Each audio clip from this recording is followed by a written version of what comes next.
ही थेट दृश्य आपण पाहतोय। वाल्मिक कराड याला बीड कोर्टात आता हजर करण्यात आलेला आहे। बीड जिल्हा कोर्टामध्ये वाल्मिक कराड याला हजर करण्यात आलेला आहे। याआधी केज कोर्टामध्ये त्याला हजर करण्यात येणार होतं, मात्र सुरक्षेच्या कारणास्तव आता वाल्मिक कराड याला बीड कोर्टामध्ये हजर करण्यात आलेला आहे। देशमुख हत्या प्रकरणात कराडवर मकोका लावण्यात आलेला आहे आणि त्याच पार्श्वभूमीवर आता केज ऐवजी बीड जिल्हा सत्र न्यायालयामध्ये आजची सुनावणी पार पडणार आहे। आणि या संदर्भात अधिक माहिती देत आहेत आमचे प्रतिनिधी लक्ष्मण घाटोळ आपल्यासोबत जोडले गेलेले आहेत। लक्ष्मण, वाल्मिक कराड याला बीडच्या कारागृहामधून काढल्यानंतर त्याला आता बीड न्यायालयामध्ये आणण्यात आलेलं आहे। त्याची ही दृश्य बघतोय। पोलिसांनी मात्र याच ठिकाणी माध्यमांना थांबवलं आहे आणि ज्या गाडीमधून वाल्मिक कराडला आणण्यात आलं त्याला ती जी गाडी आपल्याला दृश्यांमध्ये समोर दिसती त्याच गाडीतून आता वाल्मिक कराड जो आहे तो बीडच्या न्यायालयामध्ये दाखल करण्यात आलेला आहे। त्याची ही थेट दृश्य बघतोय आपण बीडच्या न्यायालयाच्या आवारामधली ही सगळी दृश्य आहे आणि याच न्यायालयामध्ये आता वाल्मिक कराड याच्याबाबत जी सुनावणी आहे ती होणार आहे। वाल्मिक कराड याच्यावरती जो मकोका लावण्यात आला आणि या सगळ्याच्या अनुषंगानं होणारा जो तपास आहे यामध्ये वेगवेगळ्या संस्थांची मागणी आहे की वाल्मिक कराडला आमच्या ताब्यात द्यावं। जो काही खुनाचा गुन्हा दाखल करण्यात आलेला आहे त्या खुनाच्या गुन्ह्यामध्ये वाल्मिक कराडचा सहभाग आहे असा संशय जो आहे तो या सगळ्या यंत्रणांना आहे आणि या सगळ्यांच्याच अनुषंगानं यापूर्वीच वाल्मिक कराडवर मकोका लावण्यात आलेला आहे आणि त्यानंतर आता वाल्मिक कराडला बीडच्या कारागृहातून सकाळी काढल्यानंतर त्याचे मेडिकल करण्यात आले आणि त्यानंतर त्याला केजला नेण्यात आलं होतं। मात्र त्या ठिकाणी सुरक्षेच्या कारणामुळं त्या न्यायालयामध्ये या सगळ्या प्रकरणावरती सुनावणी होऊ शकली नाही आणि त्यानंतर त्याला पुन्हा एकदा आता बीडमध्ये आणण्यात आलेलं आहे। बीडच्या न्यायालयामध्ये या सगळ्या प्रकरणामध्ये त्याची या सगळ्याची सुनावणी होऊ शकते अशा प्रकारची माहिती आहे। आपण ही दृश्य बघतोय। अधिकारी जे आहेत ते देखील या ठिकाणी दाखल झालेले आहे। हे सगळे अधिकारी जे आहेत ते आता या सगळ्या प्रकरणामध्ये युक्तिवाद करणार आहे। बीड न्यायालयाच्या परिसरामधली ही सगळी दृश्य आहे जी आपण थेट बघतोय।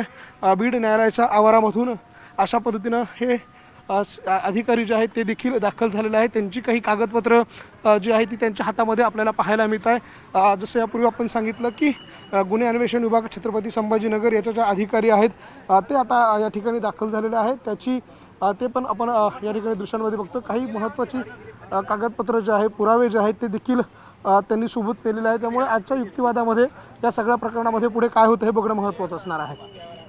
लक्ष्मण, धन्यवाद या सविस्तर माहितीसाठी, या संपूर्ण आढाव्यासाठी। तर आपण पाहतोय वाल्मिक कराडला बीड जिल्हा कोर्टामध्ये हजर करण्यात आलेला आहे। कराडवर मकोका अंतर्गत गुन्हा दाखल करण्यात आलेला आहे आणि त्याच पार्श्वभूमीवर आज सुनावणी पार पडणार आहे।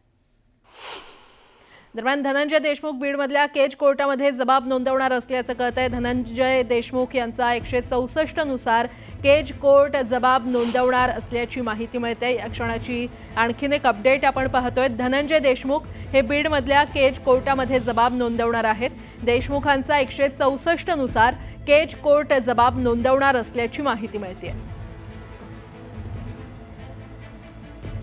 एकीकडे वाल्मिक कराडला बीड कोर्टात खरं तर हजर करण्यात आलेला आहे, तर दुसरीकडे आता धनंजय देशमुख हे देखील कोर्टामध्ये जबाब नोंदवणार आहेत। धनंजय देशमुख यांचा 164 नुसार केज कोर्ट जबाब नोंदवणार असल्याची माहिती मिळते।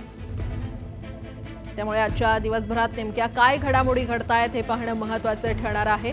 देशमुख कुटुंबीय एकंदरीतच आक्रमक झालेलं असताना आता धनंजय देशमुख हे संतोष देशमुख यांचे बंधू बीडमधल्या केज कोर्टामध्ये आज जबाब नोंदवणार आहेत। धनंजय देशमुखांचा 164 नुसार केज कोर्ट जबाब नोंदवणार असल्याची माहिती मिळते।